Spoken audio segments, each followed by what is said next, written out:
All right, so spoiler dump time. I kind of like the name for it, but I'm definitely gonna keep that one. But anyways, so 5 and 6. So like I said, 5 is definitely like the most filler-esque because it just really touches upon a lot of back and forth with like Mark and Eve with their relationship and how they want to like initially wanting to live on their own, right? Have their own place to live in because they're taking up space with Debbie and of course Oliver, right? And then Debbie has her boyfriend over a lot of times now, right? Especially in the latest episode, ish, in a way at least. Yeah, so they try to get by in a way or save up money by starting a business, quote unquote, sort of a private security company, quote unquote, in their own words, right? Called Invincible Inc. And of course, Eve is kind of like the spokesperson, tries to sell and pitch their company to the prison, right? Prison warden, which happened to be housing Multi-Paul at the time.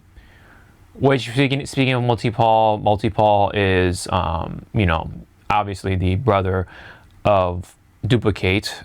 I don't know if they're twins. I think they're twins. I could be wrong. Twin siblings, whatever, right? And, they come from, a pretty tough family life, right? Their dad just lost it because there's just so many of them to handle, which I don't blame him for, really. But obviously with Duplicate, right? She went to the path of trying to be a hero. But then you have Multi-Paul taking the path of life as a criminal, right? Because he thinks in his eyes that's the honest way, the honest path. You're not working with somebody who essentially has a mask on in a way, aka people like Cecil, right?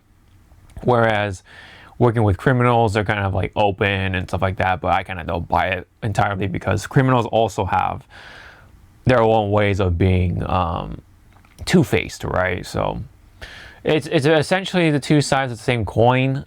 You kind of just have to deal with the cons of each of those sides, right? Obviously, right, if you are working as, like, let's say the guardian of the globe, right, it does have its pluses, but you're under people like Cecil, you're under the government, you have to abide by the rules and stuff like that, whereas with Multi-Paul, obviously there are no rules, but at the same time, right, you're labeled as a criminal, people are going to look at you differently. It's just hard in its own right. So that's kind of what was going on with Paul and Kate. Kate was trying to get him out and have him join up with the Guardians, but Paul fucked it up by trying to escape, and this is where that creative use of his powers came in, right? Like I was mentioning earlier. Basically, what he was trying to do was multiply himself so much within that same small space, right? The prison cell, to the point where it just will eventually bust through the door, and he almost killed himself, right? Because he can only hold on to that little small space up there on the roof, or excuse me, ceiling, for so long, and him multiplying. There's always those limits, right? Of how fast you can multiply and stuff like that. And then he busts out rather violently, of course, with all the blood and guts and everything. But later, of course, though, he gets stopped. They have the technology to put Paul in his place, so they put that sort of collar to stop him from multiplying somehow. So it's some sort of like inhibitor collar device thing, and he's put back into prison, right? He's back in his place. Again, Kate telling him, "Hey, you fucked up. I was trying to get you out. Why'd you do that?" Right? Blah blah blah. They have a little back and forth, right? Issues within the family still, And then basically, let's go to Titan, right? Titan is doing relatively well with his city, right? Because he essentially runs the city as a boss or a crime boss, but he turns it into good. Pretty much reduce all the crime, if not most of it, right? But of course, he took what was Machine Head's, right? And Machine Head was under the Order. He was part of the Order, which is basically a crime syndicate around the world. And of course, the head of the Order at the time was Mr. Liu. Mr. Liu came by, gave him a warning, like, "Hey, you're part of the Order, and you got to do your part as well if you're going to be part of the Order." And Multi-Paul is his sort of assassin, right? His ace or elite. He told him to get him out. He ordered him, and he tried. He couldn't. Titan assembled a team, but failed, and basically was given an ultimatum or threat or whatever by Mr. Liu, like, "Hey, if you don't get Multi-Paul by 24 hours or whatever, you're gonna be in a pool of blood of your daughter and wife, blah blah, whatever," right? Titan loves his family. He loves his daughter. Obviously, he wants his daughter to have a good life. And so that's a pretty basic plot point right there. And at one point, Titan wanted to bring in Invincible once again because he knows he's very powerful and all that. But Mark obviously was not having it. He realized that yes, Titan did use him from the previous time, right? And that was how Titan was able to overtake Machine Head's, city and all that stuff. Even to the point where even Isotope turned his back on Machine Head and started to work with Titan. And so, of course, Titan provoked. But before that, they then hatched a plan, right? Isotope explains to Titan, it was basically explaining, what goes on in the Order, and if you don't follow, then you suffer the consequences. Very basic, pretty straightforward. Even Machine Head, he was very talky. He looked like he had a lot under his fingertips, but even he knew when to shut his mouth when it came to the Order. So that was kind of like the implications, right? And Titan tried his best to maintain his fortitude, right? Which is funny because, stone, right? His fortitude and hold his ground with Mr. Lee around. But even then, he has to abide by, what's given to him, right? Otherwise, if he doesn't do it, he's going to suffer the consequences. But he hatched a plan along with Isotope, and basically they're going to initially, yes, Titan did go to the jail or whatever, started a ruckus. Invincible came, and that's where they talked, right? And then he tried to convince Mark or Invincible to help him, right? But Mark ultimately said no, and Titan said, "Fuck it, whatever," right? Escapes, because obviously, yeah, Titan is a criminal technically, right? He's a crime boss. So Mark wanted to take him in for trying to break Multi-Paul out, quote unquote. But not before that little funny scene of Mark carrying back Titan because he can't fly, and then Titan's all like, man, this is some bullshit because he's, being carried like princess style, right? But anyway, basically we jump to what was going on with Rex and Ray. Kind of jumping back and forth, kind of. Anyway, I believe that's where their relationship started to kind of get things going. Kind of like, they realized there may be something between the two, and previously Ray wanted to cook everyone a meal, right? She wanted to do normal stuff by cooking a meal, but as they were trying to get groceries, they had to answer a call, right, to stop a criminal, and they ordered pizza instead. But I think around that same night,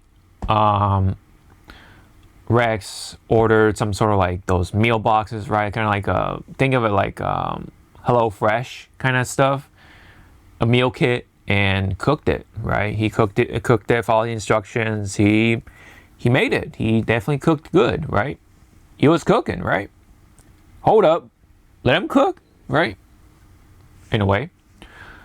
But then he even took it as far as having a drink with Immortal's like old collection, right? He apparently Rex stole drinks from Immortal for years, quote unquote, because how long has it been, right?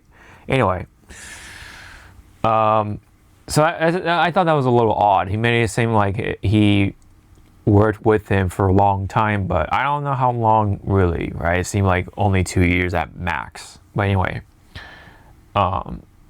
Rex stole like a 200-year-old like wine or whatever. They drank it. It was like, it was too much, too old. And then they started to eat the meal, right, to kind of get the taste out of their mouth, and it was good, right? Ray was happy. She was enjoying it, and then they had a moment. They held hands and stuff. But Rex wanted to do this because obviously he knew Ray wanted to cook dinner but couldn't. So he tried to kind of make up for it for her,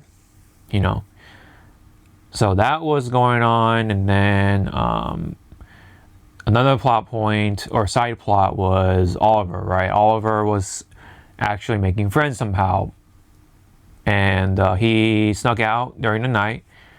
The kids, right, were trying to do a trick, but then you got the teenagers come in like, hey, this is our turf, right? That's like that high school stuff, right? But then Oliver, of course, he killed the Muller twins, right? So he can definitely take on the teens, obviously. So Mark was worried about the teens more than Oliver, and meanwhile, of course, Mark and Eve were watching Oliver just to make sure. And but initially, yeah, Mark was like really happy because he's like, hey, he's actually making friends. He's going through normal, childhood stuff, right? Sneaking out, being a little rebellious, skateboarding, like pretty normal stuff, right? Reminds me of the old times a little bit, but anyway. So Oliver seemingly was going to kill them because who knows how much control he has over his powers, but he uses speed and just pants them, right? He pulled their pants down all fast, and he's like, whoa, they're like, oh, what the fuck, let's get out of here. I guess they were smart enough that they're not going to deal with this guy. He's got powers, right? Hey, why are you purple, right? Hey, which is kind of weird because I guess they're teenagers, so they don't know any better. But they live in a world where they have that fish guy and then the Martian dude, right? People with like that have like gorilla hybrid powers and weird, strange looking fellas, right? You know what I mean? Like, so I thought it was funny, right? Literally we got a dude that can turn into like lava. You know what I mean? So, but then again, they're teenagers. They probably don't know any better. Anyway, so Mark was impressed. He was happy. Told Debbie about it. But Debbie tried to, make some rules like, hey, don't go out at night, don't go out too late, whatever. Normal family stuff. And so I think that's what happened in 5, right? Anyway, so back to the prison, because then, well, not prison, sorry. Titan could not get Mark to help him break Paul out. So Mr. Liu was like, hey, where's Multi-Paul? Where's my assassin? And Titan's like, yep, sorry. Basically. So Mr. Liu tried to take out Titan. Seemingly, Isotope betrayed Titan. And basically, Mr. Liu pushes Titan, overpowers him, and then falls, right? And then Isotope's like, oh, he should be dead, right? He there's no way he can survive that from this height, even though he's stone, right? He can put up, rock armor and stuff. That's it for Titan. That's it. And then Mr. Liu takes matters into his own hands, flies to the prison, and then the prison warden calls Mark and Eve, I guess. They got a big ass dragon, of course, yeah, Mr. Liu turned into a dragon in that process before all that stuff. And then they fight. Multi-Paul, I think, eventually breaks out, right? And even though Eve locked away all the other Pauls or whatever, and the other prisoners at that. But of course, Multi-Paul is pretty sneaky, right? Because he kicked away one of the Pauls, right? His own copies, and of course, the quote unquote original copy was in prison, but then you got the I guess you could say a duplicate, right? The clone making the escape. So who knows how that works? But I guess that's the Paul now you gotta watch out for. And then oh yeah, so in between, sorry. Before that, Machine Head makes his return. Titan wanted to go talk to Machine Head to see if he can get any info or whatever, help out of Machine Head or whatever, right? Blah blah blah. They talked, whatever, right? Tells him more about the order, blah, blah, I think. All that fun stuff. Then, yes. Meanwhile, the fight was going on with Mark and the dragon, Mr. Liu. But during that process, even though all seemed hopeless, kind of, they're like, oh my god, this dragon is annoying because seemingly he killed him, but comes back because the Mr. Liu is like, oh, you got your power from the stars, but I got my powers from another reality or whatever. And that's why he's very powerful in the sense you can't kill him. But of course, there's one obvious weakness that he has, and that his body is unconscious during that process, right? So Machine Head comes back to his place, right? His former place, and of course confronts Mr. Liu's body and his bodyguard, right? Hey, I'm gonna have to shoot Mr. Liu in the head, blah blah blah. And the bodyguard was not having it, of course. But Isotope snuck by, touches him, teleports him high, and then the bodyguard seemingly dies, but doesn't quite work like that so easily, right? Machine Head shoots Mr. Liu in the head, his body in the head, to make sure he's dead, right? But yeah, so obviously the dragon disappears, so they're like, oh shit, we won, right? And then Titan unveils that this was all part of the plan, right? Isotope didn't really betray Titan. He made it seem like, oh, he killed him, blah blah blah, turned his back, blah blah blah. all that stuff. So I guess at this point, Isotope is loyal to Titan. I don't know. Maybe he likes him better than Machine Head. But anyways, so that wraps up. Machine Head is now the leader of the Order.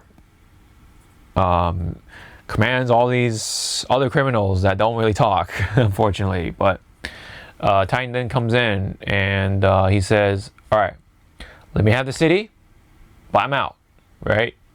You know? So I guess obviously he's not going to have the protection of the Order or have the benefits of being part of the Order, but he gets to run his own city. And then I guess Machine Head was kind enough to let him go. You know, he did give him the leverage to be leader of the Order.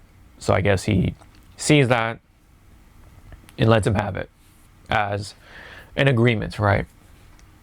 So that does kind of wrap things up for Titan for right now. And Machine Head. So, and then I didn't see Isotope, you know, teleporting behind Machine Head. So seemingly Isotope is still on Titan's side, right? Unless Machine Head has Isotope as like an eye to keep an eye on Titan, just to make sure he doesn't do any funny business, right? Maybe, I don't know. Who knows? Isotope is full of surprises, I guess. He likes to teleport around anyway, so there's that. But other than that, what was it? Oh yes. Meanwhile, Debbie, Paul, they're talking. Paul has issues, right? Because he you know, finds out about Debbie. Debbie is obviously Nolan's wife. They're separate at the moment. Paul is like, wow, this is what you went through? Holy shit. Like, how am I supposed to live up to that? You know, that's what he thinks, right? He has this sort of inferiority complex at the moment. Debbie's like, no, that's not what I need. I don't need a superhero fucking husband. I just need someone to talk to. I just want someone to, you know, I just want someone to just help, right? Support in any way, what they can, and stuff like that. And yeah, so Paul is, you know, trying to, I guess, be a good partner to Debbie, right? In his own way, but okay, so that's pretty much that. And of course, by the end, Mr. Liu seemingly died, but the bodyguard still lived. He just has a broken arm, so he's pretty durable, right, in his own right. And he pretty much, like, you know,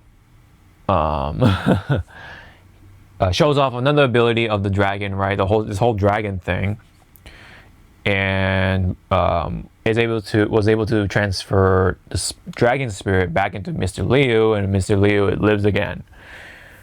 So I guess it's just like, I don't know, it's kind of tricky, right? Because yeah, you can fuck with the body, and that kind of fucks up the dragon. But I guess as long as the dragon exists, he can just go back and forth with whatever body, and if it goes back to Mr. Liu's body, then yeah, I guess the body itself lives or whatever. It's very strange of how it works, but it's a form of like astral projection and all that stuff, and spirit control and all that in between. I guess it's fascinating, right? But you know, I guess again, there's still that mystique of like, where did the bodyguard come from? Where is Mr. Liu coming from, right?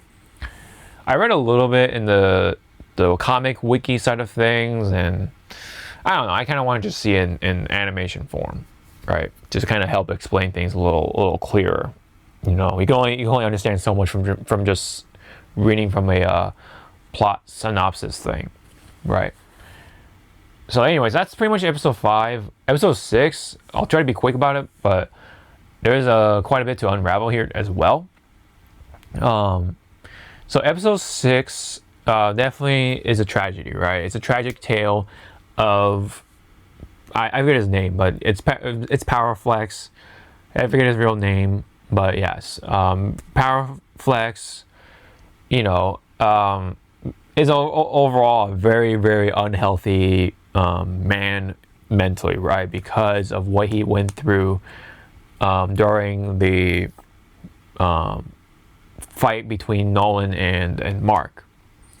He lost his sister and his niece, which is interesting because they look very different. So maybe they're like adopted siblings or something, foster siblings. I don't know. Whatever the case may be, they're siblings. They loved each other like that, and he cared for them very much, right? Meanwhile, he has his own wife and child. Okay, but obviously, his niece, his sister. He wanted to be a good uncle, all that stuff, but it's actually pretty tragic all the more because yes, that Mark tried to save a lady and a little girl. Guess what? That was them, right? It was like Gwyneth and something, right? I think Gwen or Gwyneth, I think it was the little kid. I forget which one, but yes, those are the two, right? Unfortunately, Mark had the limbs as the remains, right, of the two, unfortunately, and Mark, was also a victim because of Nolan, right? But obviously, Power Flex could not see that. I think he either missed it or just cannot see it, right? All he sees is, Mark being the bad guy, and he wanted to bring justice for not only his sister and niece, but everyone else who lost their lives, and tried to do it fair, but couldn't, because overall it's not Invincible's fault. Everyone knows it. Most people know it, or at least believe it. But then you're gonna have, of course, the haters, right? But then, and of course, unfortunately, Power Flex kind of falls in that category, I guess you could say. But Power Flex tries to take matters into his own hands. And what's also intriguing, or had me curious, was the fact that he was a scientist for the GDA, or one of the scientists, and he was working on he helped work on one of these like power capacitors or whatever. But of course, he stole them to combine his ability of being able to store energy himself. So he's basically a potential energy and kinetic energy, the man, essentially. And so basically, how that works is, with the addition of these power capacitors or whatever stuck onto his body now, is able to store all the energy that he takes from being hit, whether he just hits or bumps into anything, including punches and all that stuff, and then he gets his powers that way through. He shoots lightning and stuff like that, and of course enhanced strength and all that. But obviously, has to take hits first. So it's almost like like those. He's kind of like if you were in the mobile game or whatever, he's like that character basically, right? He has to have these specific fulfillments, right, in order for him to get going. He's a counter character basically, but obviously he has his ups and downs. But later on we'll get to that. So he tried to call out Invincible, but Invincible was, or Mark was celebrating Will's birthday. He had a bowling party and everything. Will is continuing to whoop ass at bowling somehow. Even caught up with Amber, right? Mark was catching up with Amber for a little bit.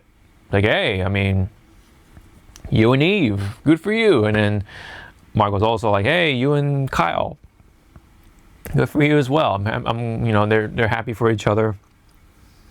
They kind of found the right partner, at least at the moment. And yes, and then Powerflex was like, hey, I'm calling for Invincible justice, right?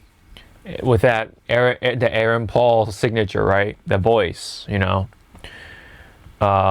he's basically doing the Jesse Pinkman. He can't keep getting away from this or whatever with this. That stuff. And Shape Smith comes instead and tries to be very reasonable. He's very nice, right? But it wasn't enough for Powerflex. Could not be reasoned with, and Powerflex tried to defeat him, but Shape Smith seemingly was winning, but couldn't figure out his powers in time. Whoops his ass. So the next day, I believe, Mark. Well, no, sorry. There's another time. Mark, Oliver, Debbie. I think even Eve was there, but I forget. And then Paul. We're all having a dinner. Talk. A little more bonding. He's trying his best to, kind of win over the boys, right? Even though he's a normal dude. And Paul's having sort of issues with himself, like, hey, I don't know, man. Like, these two boys are, they're Nolan's sons, right? So how can I live up to that? But Debbie keeps reminding him, like, hey, you're fine, you're good. Just be Paul, be yourself, right? And I think he even thought he went too far with the whole real estate thing. But that's what he can do. That's all he can do, right? So it is what it is. And then he made the spaghetti meatballs or whatever, I think, right? So, anyways, next day they go to the funeral service or memorial service to honor the lost lives of that tragic day, right? With Nolan and the Mark battle. You see like the walls with the thousands of names or whatever, and Mark is like, feeling like he is responsible for this to happen, right? Because Nolan's his dad, he let it happen. He wasn't powerful enough at the time, so he's letting it get it to his head. But Eve was like, but Eve is there to support him. She's almost like kind of like the opposite, unfortunately, of Powerflex's wife, right? Speaking of which, meanwhile, Powerflex was trying to like plan his way, right? Trying to see how he can get Invincible, even before all that, right? And he tried to even recite his lines, and his wife was like, "All right, that's better, yeah, blah blah." So she was like supporting Powerflex, but ultimately it was wrong because it's not Mark's fault. They don't see him as a victim, or basically Powerflex, only sees it one way, just like Mark sees things one way, and you got people like Powerflex's wife to only enable that, right? She supports him, but doesn't really try to correct him, right? Like, well, maybe Mark is also a victim, kind of thing, right? And so unfortunately she's kind of like the victim of those circumstances, right? Pretty tragic, but that's just kind of what happens, right? And then Eve is just the one that is doing the thing right. Is like, yeah, that did happen, but you're kind of also the victim, so it's not really your fault per se, but what happened, and we can only move forward with it, right? But Powerflex's wife only just wants to support her husband and just be like a yes man, pretty much, and helps him by hitting the capacitors and gets him going, right? All that stuff, and that will come back to bite them, right? everybody involved. And basically, oh yeah, there was a hilarious scene of what do you call it, them getting ready for the funeral service, and then Paul kind of, for the first time, sees how Debbie and the rest of the family like do things, right? And so Debbie's used to them flying, but Paul isn't, of course. He's he's new to this. He's like, oh God, oh shit, like he's holding onto the car steering wheel, and then as Mark and no, I think Mark was the only one lifting, right? The car flying. He was flying also, and then but Oliver was trying to fly with them, but he told him like, hey, get back to the car, just just be safe before your makeup wears off or whatever, right? And they go to the service. Powerflex comes in, interrupts, tries to say what he wanted to say again. Ultimately falls on deaf ears. He was like, all right, Mark, don't worry, I got this. Stops Powerflex for the most part. I forget the smaller details from there, but ultimately eventually Invincible confronts Powerflex, and then they have a little fight or whatever, but the wife and kid, both wife and kid, Jack, I think the kid's name was, were also there as well. And Powerflex appeared to be winning, shocking him, right? But it was too much, way too much power. And ultimately, that took the life of his wife and kid, and they did not mess around with that part. Yeesh. So that's why, it really goes to show of like the tragedy, the consequences, the repercussions of what could happen with this whole superhero life thing, right? Very, very, very, very unfortunate.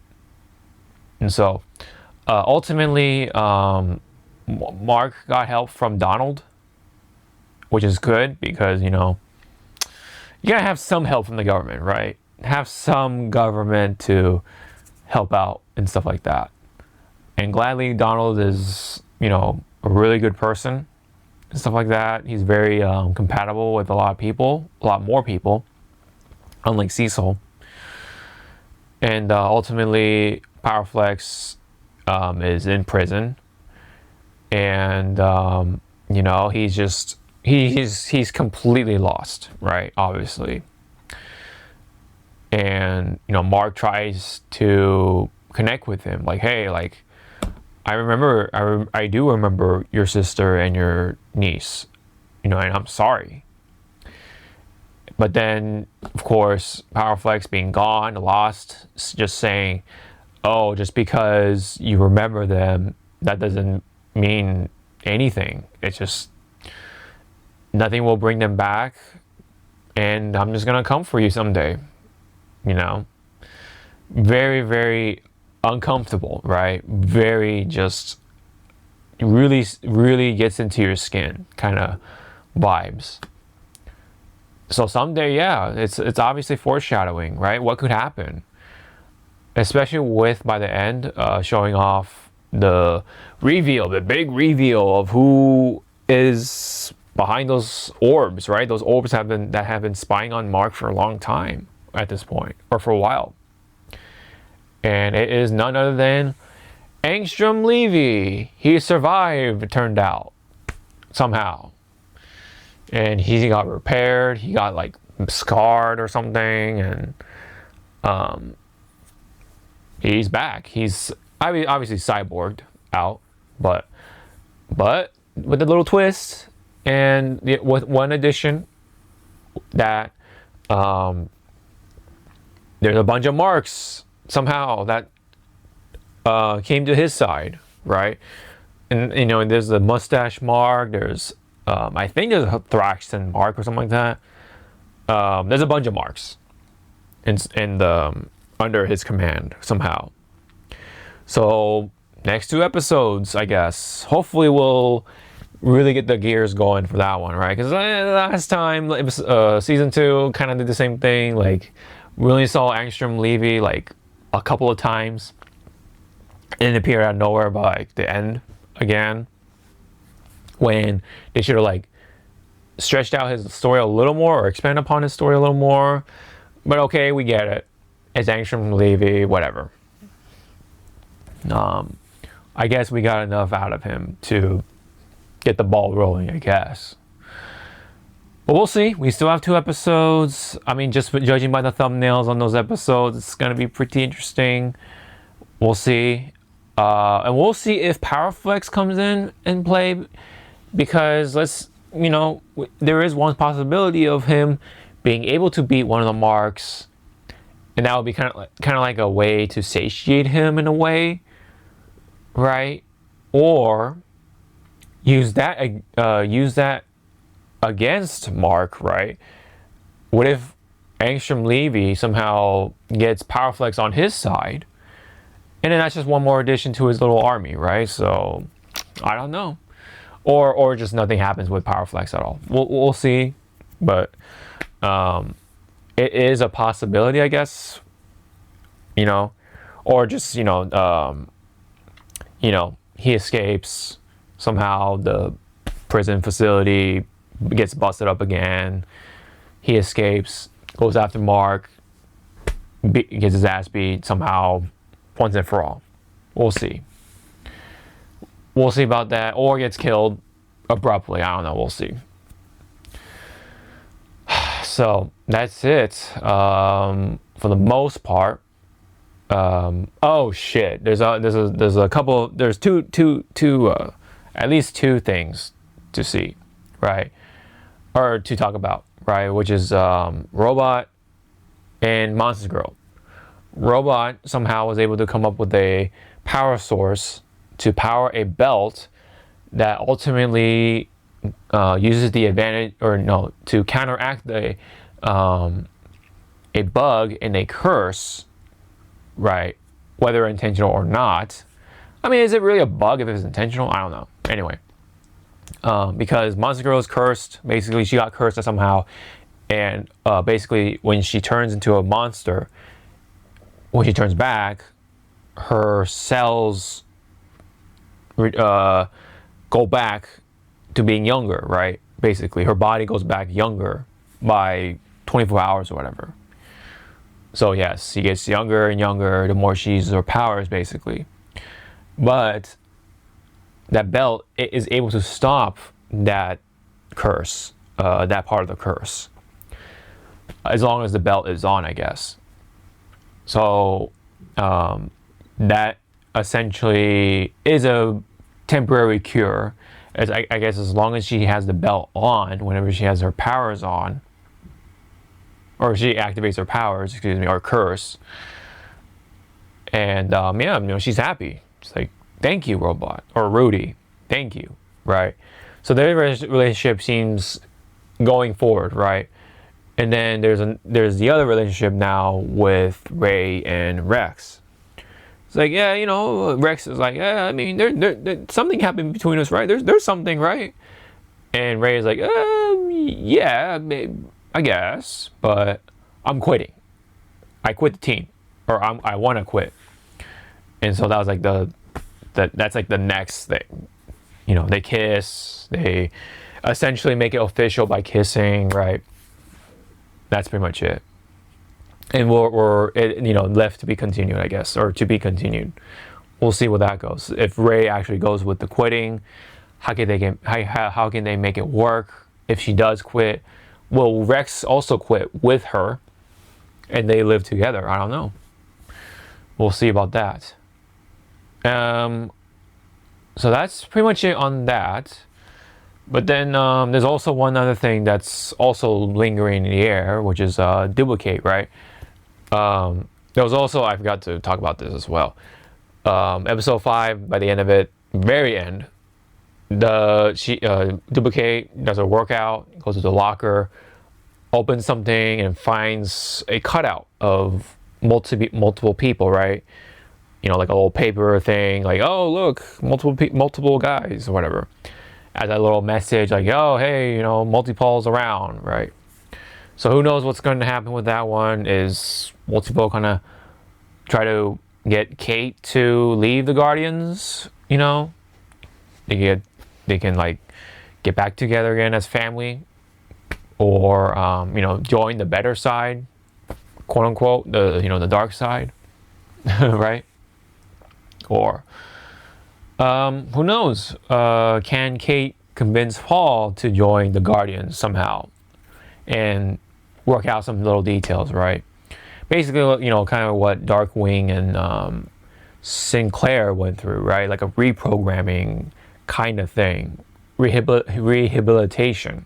You know, that's also another path too. I forgot to mention. Powerflex can just be fixed ultimately, but maybe he'll have to go through a lot of things, right? You know, that's like the best possible path, was just to just go through the program, and maybe he can see the light, right? Hopefully, we'll see. All right, so that's pretty much it on that. Good stuff. Both episodes 5 through 6. Cannot wait for 7 through 8. That's like the last stretch for season 3, and I'll definitely like to talk about those two once those come around. So definitely cannot wait, and hopefully, I don't know, is this going to be the very last thing we see with Angstrom Levy? I don't know. Will it be an ongoing thing? We don't know. But anyways, any comments about spoilers for episodes 5 and 6, leave it down below. Love to read them, and don't forget to like and subscribe. Helps out, and I do appreciate it. So this has been the spoiler dump for episodes 5 and 6 of season 3 for Invincible. Thank you very much, and hope to see you all in the next video. Sean out.